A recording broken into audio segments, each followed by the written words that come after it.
What's going on, you guys? It is Fatal, your host of ChronoCrits, and I have got to say the number of people who have never seen this movie astounds me. Most people that I'd speak to about this go, oh yeah, I might remember that. It's very old, I remember that. But for me, it's just unforgettable.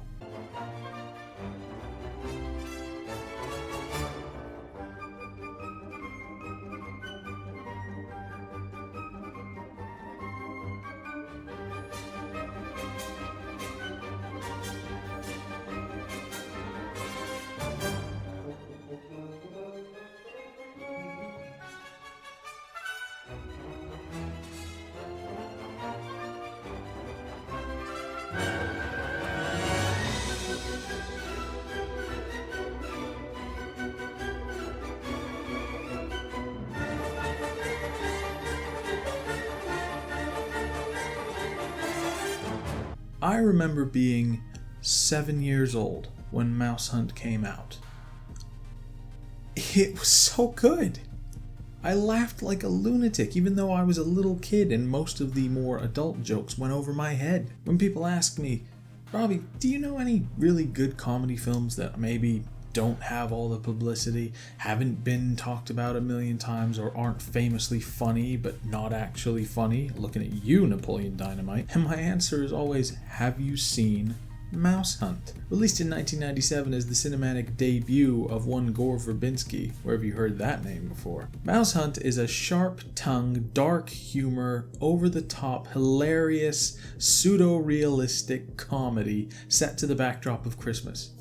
Because why not? But unlike so many other films of this sort of subgenre, this doesn't play on its Christmas elements too much. It's referenced once as being Christmas time. We see some snow, and then from that point we rarely know what day it is. Mouse Hunt stars Nathan Lane, aka Timon, and a surprisingly competent American portrayal by Lee Evans. And of course, Christopher Walken as Caesar the Exterminator. To that mouse, you are the intruder. The premise is actually kind of fun. A string magnate dies of old age / illness, and he leaves his two sons his string factory to run together. These are the Smuntz brothers, portrayed, as I said before, by Nathan Lane and Lee Evans. These are the Smuntz brothers: Ernie Smuntz, portrayed by Nathan Lane, and Lars Smuntz, portrayed by Lee Evans. And the real premise is that Ernie, unfortunately, has a cockroach incident in his restaurant courtesy of a box of cigars that his father left him in his will, and is unfortunately shut down forever after the mayor of this unnamed town consumes half of and dies from this cockroach, leaving him penniless and his entire life's work up in flames. Lars, on the other hand, is on the receiving end of a very lucrative contract from Zepco Industries, who would like to turn the string factory into a cord factory. But when he remembers his father's dying wish that they share the factory and run it together and never ever sell it, Lars turns down the offer and is promptly thrown out by his horrified wife. Another thing that the two brothers received from their father's will was a derelict and completely worthless house in the middle of nowhere. And once the two reconcile following the realization that neither of them have any money or anywhere to go, they decide to go and stay in this house. During their first night stay, they discover that they're sharing the accommodation with a mouse, and uncover hidden plans that indicate that this is not some worthless old house, but actually the final construction of a reputable architect, and properly restored would fetch a fortune. But having just lost his entire life's work to a cockroach, Ernie is not about to let that mouse stay in the house. And here we have our movie. An incredibly clever mouse, an incredibly inept pair of really well-meaning brothers, and a desperate plot in which they need to get the place ready for an auction in which it could fetch millions of dollars, saving them both from poverty and giving them both the lives they dream of, including 5-star restaurants and string factories galore. But as I said, our titular mouse is not about to be removed without a fight, and here we go. But the brothers try everything from trying to deal with the mouse themselves, to getting a cat, to getting in Caesar the Exterminator, as I said, portrayed brilliantly by Christopher Walken. What really sets this film apart from other kind of pseudo-realism slapstick films is that it does different things with the character. I was saying to Emma after we finished watching it the other day, yet again, that I love the brothers. I love the dynamic of the brothers. I believe their brotherly relationship. I believe they're real people, and I actually care about them. It's not like I'm rooting for the mouse, and it's not like I'm rooting against the mouse. I want everybody to win, and that's a really interesting situation. That means you've made great characters, you've made great personalities for those characters, and you've made your characters likable. Those all sound like the same thing, but trust me, they're not. Alan Silvestri lends his scoring prowess to the film, one of the first of his soundtracks I ever heard. It is delightfully whimsical, delightfully silly. It's got an element of John Williams in there, but it's also its own thing. And scene after scene after scene, you just see the brothers fail in new spectacular ways, even sometimes blowing up parts of the house, and you're just sat there like, no, you're ruining the value of the house. You're going to have to restore so much in a couple of days.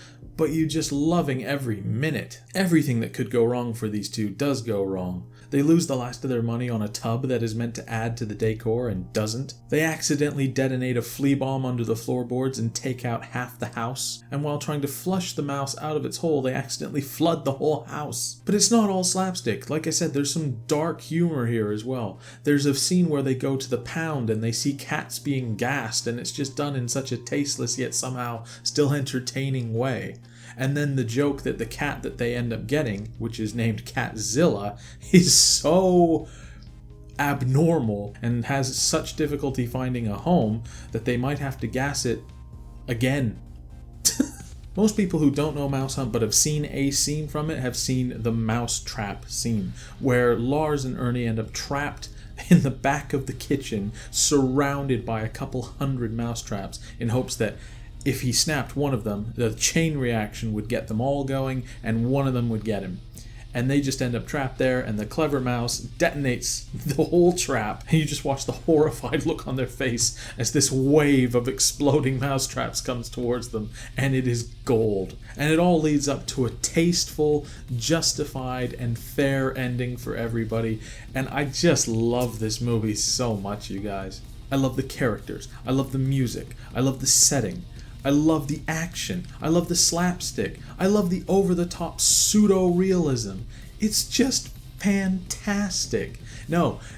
Mouse Hunt, since 1997, has been one of my favorite comedy films. It's absolutely incredible. I love every aspect of it. And if you take nothing else from this review, just remember these words. The auction scene. And that's really all there is to it. I don't want to spoil my movies when I review them, but I like to be able to confidently balance the timeline of the channel. What I mean by that is, the other day we reviewed a game that had been out a day, and today we're reviewing a film that's been out for 23 years.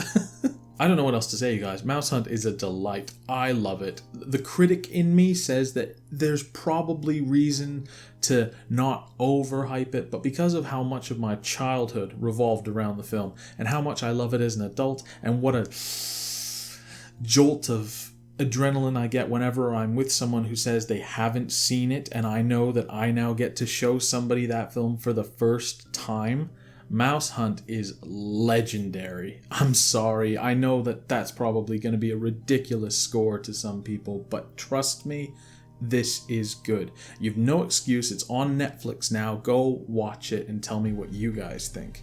Thank you guys so much for joining me for this movie review. I'm so glad to be back in the fold. As you can see, I've got my light set up again. A little bright, but we'll work on it. I'm going to be streaming tonight, which is going to be at 6:30 p.m. But again, don't worry. I'm going to be streaming regularly, so if you don't catch this one, or the next one, or the one after that, there'll always be another one. Thank you guys so much for supporting my return to YouTube and my return to Twitch. I really appreciate it. Hope you guys are having an awesome day, and I hope you're also staying safe, given that despite what the media wants you to think, COVID-19 is very much still a thing, and we need to look after not ourselves, each other. We all need to look after each other. Don't do things that put people at risk just because they don't put you at risk. Think first with your heart. Think about how many people have been affected by this. How when COVID-19 is over, there's people, lots of people, that are going to be looking at a completely new dawn. Their lives changed, their loved ones gone, horrible stuff. So when you're just going out there and you just don't think it's any risk to you, think about the people it is a risk to. when you just pop into the shop for something stupid, ask yourself, do you want that? Do you really need that? Or is it worth maybe holding off until you can do all of it in one big shop? Because so many people are getting exposed by people who can't contract it themselves or don't contract it themselves but pass it on. So please look out for each other. That's my message for the day, and I will see you in the next video. Take care.